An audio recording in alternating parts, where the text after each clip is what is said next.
Well, a tough new regulatory environment has put the Canadian telecom sector under some pressure, but does that make it any less attractive for investors?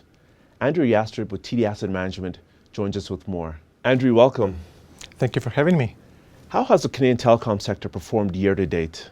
Well, the good news is that the sector is up about 10% year to date, and that's not including the juicy yield that it provides. The double-digit return is good. The bad news is that it's underperforming relative to the index. So if you look at TSX Composite, it's up 18% year to date. But the real surprise this year is that telco sector is underperforming relative to other defensive sectors. REITs, for example, are up 21% year to date, and utilities are up 29%, which is nearly 3 times the performance of telcos. So you mentioned the price underperformance for the telecom sector. If we look at the chart, we can see that underperformance seemed to widen in February, April, and August. What happened during those months? So there were several developments that impacted this sector specifically. In February, CRTC, which is the Canadian regulator, came out with the decision to launch a consultation on allowing MVNOs in Canada. And MVNOs are mobile virtual network operators. So those are companies that provide the service but do not own infrastructure, similar to Texavi in broadband. So these are new entrants into the sector. Yes, absolutely. So that opens the door for potential entry of new companies. And what happened in April as well? So in April, the companies reported Q1 results, and what we've seen for the industry is that subscriber growth in mobile was slower than expected, and ARPU growth was also slowing down. So the implication of that was slower growth in mobile market in Canada overall.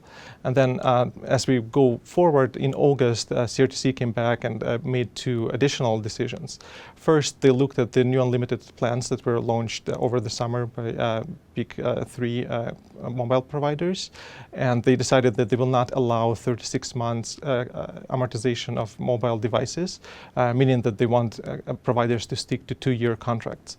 And then secondly, CRTC lowered wholesale rates for broadband internet, and those are the rates that Texavi would be paying to Bell or Rogers or other infrastructure owners. So the costs of for new entrants has actually come down. Absolutely, and the reduction in cost can be up to 30 to 40%, so it's quite significant for the smaller players and makes them more competitive in the future.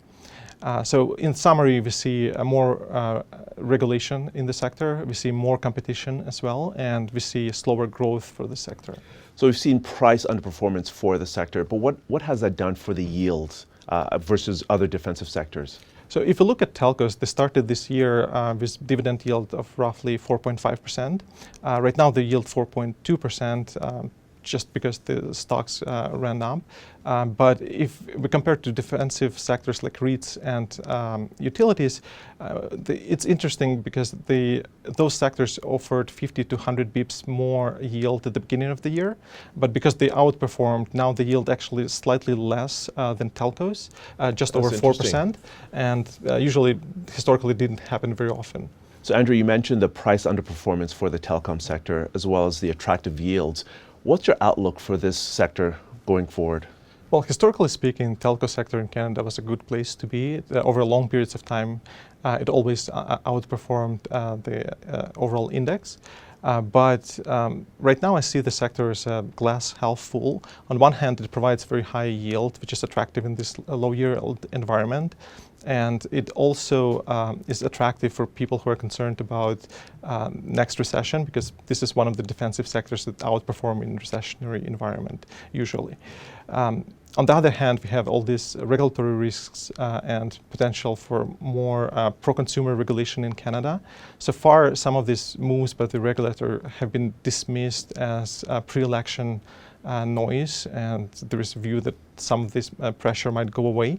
But I think that's a key risk for the sector to monitor. So in the short term, attractive yields, long term, still some long term risks. Yes, and those risks are rising. Andrew, thank you very much for your time. Thank you.